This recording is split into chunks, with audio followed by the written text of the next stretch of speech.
Welcome to this new lesson, dedicated to the mental skill of concentration.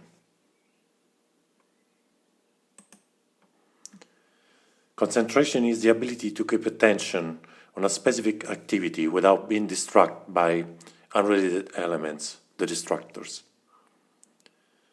This skill is closely related to attention as it helps focus on the activity of interest instead of distracting factor. In all jobs, including that of the developer, concentration is a crucial factor to work efficiently and effectively.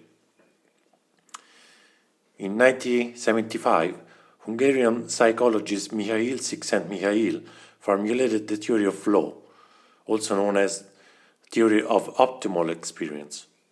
According to this theory, the flow is a state of mind in which a person is completely immersed in an activity, fully focused, and with a sense of control and satisfaction.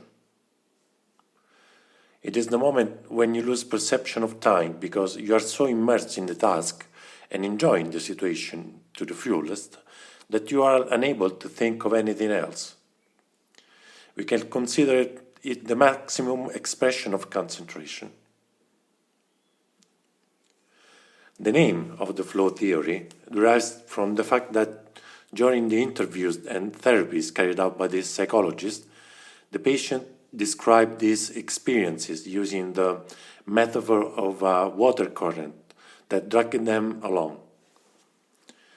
In sports, flow is a condition that preludes to peak performance, which is that performance whose level goes beyond the average level of athlete's best performance.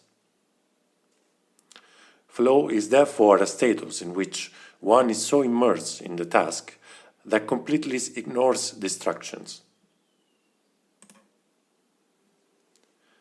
To reach this status, it is necessary that the activity is challenging enough to require commitment, but not too much, so as not to be frustrating. The right level of difficulty is subjective and should be proportionate to the level of skill, as shown in the graph. In fact, if the task is too difficult, there will be anxiety due to a sense of inadequacy. Vice versa, if the person is too skilled, the activity will be boring. The motivational aspect is an essential ingredient to get a good concentration, or even more a state of flow. In fact, one of the major contributions to the ability to concentrate comes from the level of interest one has in the task. Usually, in the developer, this interest is always quite high, given the passion for programming of these professionals. But obviously, this cannot be taken for granted. Let's see other aspects of concentration and distractions in the work of the developer. We can divide distractions into internal and external. Examples of internal factors are all those distractions that come from within the person. For example, personal issues such as errands to be carried out, problems and worries of various kinds, or a negative self-talk, that is, a dysfunctional internal dialogue regarding the task. Even the idea of close project milestones are internal distracting factors.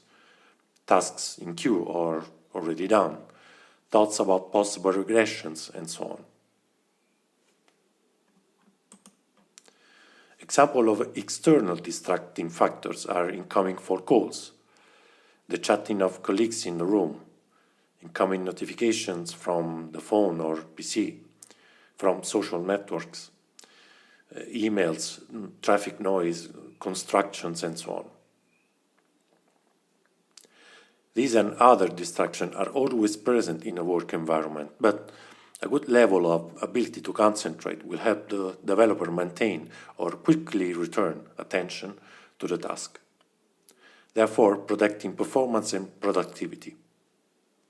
Additionally, greater focus efficiency reduces the resources needed for the brain to keep distraction out of awareness.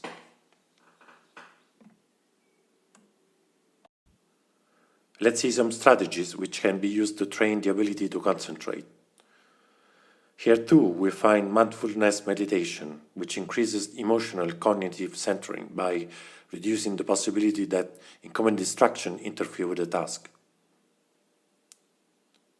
Other tools to train concentration include HRV measure of biofeedback. This measure represents the degree of coherence between heartbeats and improves cognitive functioning, helping to keep distraction below the threshold of awareness. Imagery, or visualization, is the mental repetition of an action, thought, or situation, and produces an effect on a cognitive level similar to that of biofeedback. To keep distractions under control, it is also possible to use routine, as athletes do in sport. The routine is the execution of a small sequence of actions, a sort of mini ritual, which helps to regain concentration when distracting factors become too many and intense.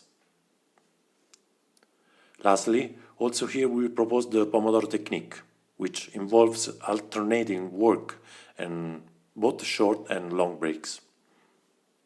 This tool helps to keep the focus on a specific task and to avoid distractions, with the advantage, compared to other techniques, that it can be used by the developer independently, without external support and supervision. If you have carried out the activity proposed at the end of the introductory module, try now to compare what you have just seen with the win and lose situations you took note of. What role did concentration play in the positive result? Was it a central feature or a fringe one? And also in the lose situation, try to evaluate the importance of your concentration skill.